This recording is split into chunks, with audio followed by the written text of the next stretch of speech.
নমস্কার, কেমন আছেন সবাই? আমাদের চ্যানেলের নতুন একটি ভ্লগে আপনাদের অনেক অনেক স্বাগত। তো আজ ছেলের স্কুল সকালে হওয়ায় আমি আরও গেছিলাম ডায়মন্ডে কিছু বাজার করতে। দাদু আম্মার শরীর খারাপ হওয়ায় এখন প্রায়ই ওকেই বাজার করতে হয়। আর উইকেন্ডে আমি থাকলে দুজনে একসাথেই বাজারে যাই। তো আজ ফ্রাইডে, আমি আজ ঘরে থাকায় ছেলেকে সকালে স্কুলে দিয়ে দুজন মিলে গেছিলাম ডায়মন্ডে বাজার করতে। দেখুন ওয়েদারটা আজ কত সুন্দর। সকাল থেকেই ঝিরিঝিরি বৃষ্টি পড়ছিল। এরকম ওয়েদারে প্রিয় মানুষের কাঁধে হাত রেখে বাইকে করে ঘুরতে কারই না ভালো লাগে।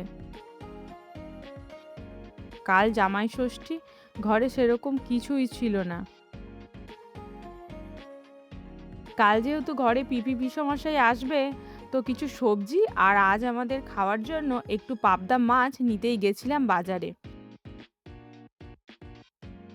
ডায়মন্ডে এসেই আমি প্রথমে আমার গপুর জন্য নিয়ে নিলাম চিড়ে আর বাতাসা। তারপর হাঁটতে হাঁটতে চলে গেলাম বাজারের ভেতরে, সবজি বাজারের দিকে।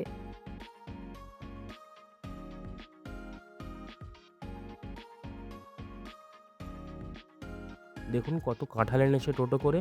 কাল জামাই ষষ্ঠী না, সেই জন্যেই। আর জামাই ষষ্ঠী আসতে না আসতেই আম, কাঁঠাল, লিচুর দাম যেন আকাশ ছোঁয়া। তো আমি এদিকে কিছু সবজি বাজার করে নিচ্ছি, যেমন ঢ্যাঁড়স, কুমড়ো, পাতিলেবু, লাউ, উচ্ছে, আরও কিছু সবজি ব্যাগে ভরে দাদা ব্যাগটা আমার দিকে দিল। আর দেখো ব্যাগটা ও না নিয়ে আমাকে দিয়েই বওয়াচ্ছে। এবার আসলাম আমরা মাছ বাজারে। দেখুন কত ইলিশ মাছ উঠেছে।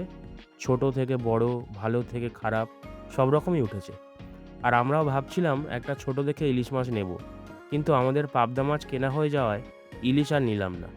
আর এমনিতেও কাল পরশু ঘরে থাকবো না, জামাই ষষ্ঠীতে শ্বশুরবাড়ি যেতে হবে। আচ্ছা, এগুলো কী মাছ বলুন তো? পিস পিস করে কেটে রাখা আছে এরকম। এটা হচ্ছে শঙ্কর মাছ, যেটাকে বলে স্টিংরে। আমার খেতে তো খুবই ভালো লাগে। আপনাদের কার কার এই মাছ খেতে ভালো লাগে জানাবেন। তো আজ এতটুকুই, দেখা হবে অন্য কোনো ভিডিওতে।